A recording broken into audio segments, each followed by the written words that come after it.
Dear students, आज हम management concepts का 6th पार्ट डिस्कस कर रहे हैं और आज हम डिस्कस करेंगे importance of management for society. Management का, प्रबंध का सोसाइटी में एक अभिन्न योगदान है।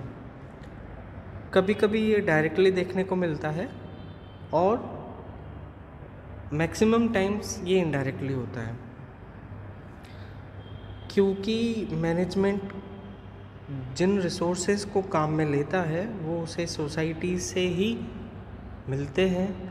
तो जो प्रबंध है वो सोसाइटी से, समाज से बहुत क्लोजली रिलेटेड है। और वास्तव में देखा जाए तो जो मैनेजमेंट है वो काम सोसाइटी में ही करता है। क्यों? क्योंकि जो उसके डिसीज़न लेने वाले जो रिसोर्सेज हैं, ह्यूमन रिसोर्सेज, वो सोसाइटी से डायरेक्टली टच में रहते हैं। वो क्योंकि खुद ही सोशल हैं। ह्यूमन के लिए कहा जाता है कि ह्यूमन्स आर सोशल एनिमल। तो सामाजिक तौर पर जो प्रबंध है वो उससे सीधा संबंध रखता है।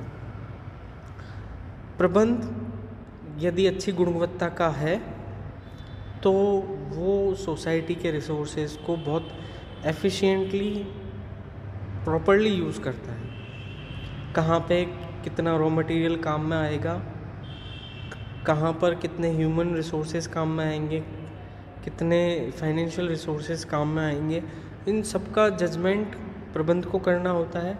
तो एक अच्छे स्तर का जो प्रबंध है वो इन सब बातों का ध्यान रखता है और जो समाज से उसको स्रोत मिल रहे हैं उनको वो बहुत अच्छी तरीके से उपयोग में लेता है। सोसाइटी में बहुत सारे छोटे ग्रुप्स होते हैं और उनका जो इंटरेस्ट है उनको वो शामिल करता है। यहाँ पे आप एक एग्जांपल समझिए कि एक बहुत पिछड़ा हुआ गांव या गांवों ढाड़ियों का समूह है और वहाँ पे अगर कोई इंडस्ट्री, कोई प्रोडक्शन हाउस इस्टेब्लिश किया जाता है तो वहाँ के लोगों को रोज़गार मिलता है। रोज़गार मिलता है तो उनका जीवन स्तर का सुधार होता है। पॉवर्टी भी एलिमिनेट होती है, ये पॉइंट भी इसमें शामिल है। और इकोनॉमी को भी सपोर्ट मिलता है, वो हम बाद में डिस्कस करने वाले हैं। जो गुड्स और सर्विसेज का प्रोडक्शन हो रहा है वो भी उस समाज के लोगों के लिए ही है, वो ही खरीदेंगे। और यदि वो गुड्स और सर्विसेज को नहीं लेंगे तो फिर कंपनी आगे नहीं बढ़ पाएगी, कंपनी बंद हो जाएगी। तो जब हम इस तरह के उदाहरणों का समावेश करते हैं, इनका एनालिसिस करते हैं, तब हम देखते हैं कि जो प्रबंध है वो सोसाइटी का ही एक हिस्सा मालूम पड़ता है, अलग नहीं है। फॉर्मल स्ट्रक्चर जो है वो प्रबंध के लिए उस पर्टिकुलर संस्था में है, लेकिन वो समाज का एक अभिन्न अंग उसे माना जा सकता है। क्वालिटी ऑफ लाइफ भी इम्प्रूव होती है। सोशियो कल्चरल वैल्यूज़ हैं, समय समय पर जो त्यौहार हैं, जो वहाँ के लोकल प्रैक्टिसेस हैं, मेले हैं, तो कंपनीज उन सब चीज़ों का ध्यान रखती है, प्रबंध उन सब चीज़ों का ध्यान रखता है और उस समय पर वो प्रमोट करते हैं। जो लोकल वैल्यूज़ हैं उनको वो मानते हैं अथवा मानने लग जाते हैं और उनको वो प्रमोट करते हैं। सोशल अपलिफ्टमेंट, वहाँ से जो, जैसे कि जहाँ पर एक अच्छा डेवलपमेंट चल रहा है वहाँ पर लोग फिर शिक्षित होने की कोशिश करते हैं और वहाँ पर जो जब शिक्षित होंगे तो वहाँ पर जो प्रथाएं जो पुरानी चली आ रही हैं, जो कि मानव हित में नहीं होती हैं, उनका भी फिर तिरस्कार शुरू होना चालू हो जाता है। लोग नहीं मानते उन प्रथाओं को, जो बुरी प्रथाएं हैं, बैड प्रैक्टिसेस जो हैं या मल प्रैक्टिसेस जो हैं, वो फिर क्योंकि जीवन स्तर सुधरा है, लोग शिक्षित हुए हैं, लोगों में जागरूकता बढ़ी है, तो फिर उन सब चीज़ें अलग होना चालू हो जाती हैं जो सामाजिक हित में नहीं है। इसी से सामाजिक बदलाव आता है और सामाजिक बदलाव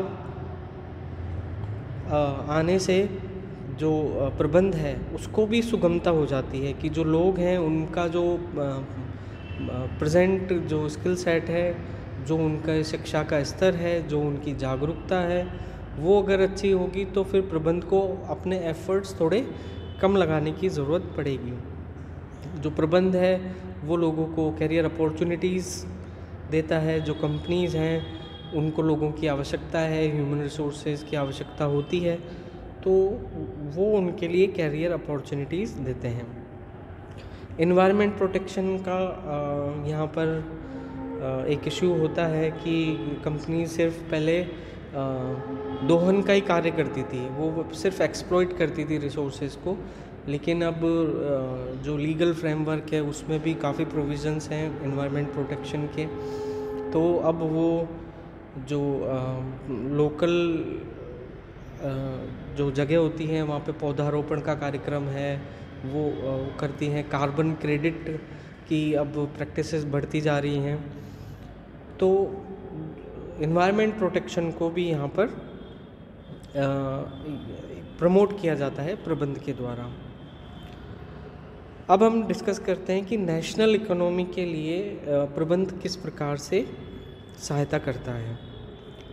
नेचुरल और फिज़िकल रिसोर्सेज हमने डिस्कस करे, वो एक्सप्लॉइट करता ही है, लेकिन साथ में एनवायरमेंटल प्रोटेक्शन भी देता है। तो उनको प्रिजर्वेशन का भी यहाँ पर उनको सहेज कर रखने का भी प्रावधान वो लोग रखते हैं, क्योंकि वो लोग जानते हैं कि यदि लगातार दोहन होता रहा स्रोतों का तो उनके लिए फिर बाद में कुछ बचेगा नहीं जिसको कि वो यूज़ कर पाएंगे, उनका दोहन कर पाएंगे।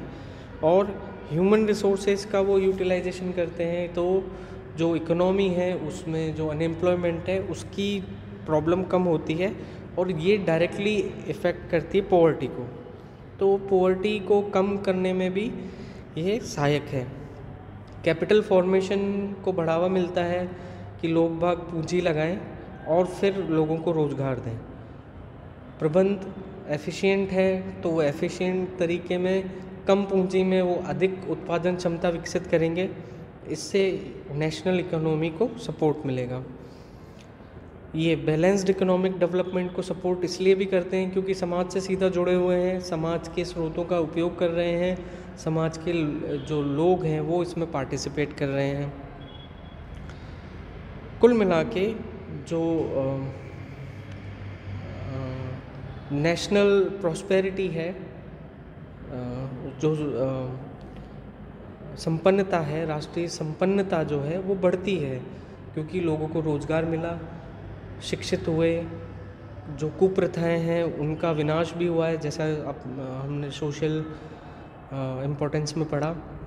तो इन सब चीज़ों से जो अनप्रोडक्टिव वर्क्स जो हैं, अनप्रोडक्टिव चीज़ें जो हैं वो ख़त्म होती जाती हैं और जो प्रोडक्टिव चीज़ें हैं वो बढ़ती जाती हैं। तो ओवरऑल जो नेशनल प्रॉस्पेरिटी है, जो राष्ट्रीय संपन्नता है वो बढ़ती है।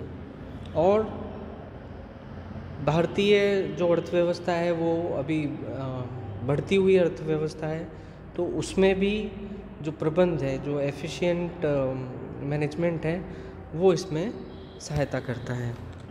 तो इस प्रकार हमने मैनेजमेंट की इम्पोर्टेंस को पढ़ा और ये परीक्षा में अक्सर क्वेश्चन पूछ लिया जाता है कि क्यों जो प्रबंध है वो सामाजिक तौर पर और अर्थव्यवस्था के तौर पर क्यों ज़रूरी है। तो उसकी हमें ये सारे पॉइंट्स का समावेश करके लिखना होता है।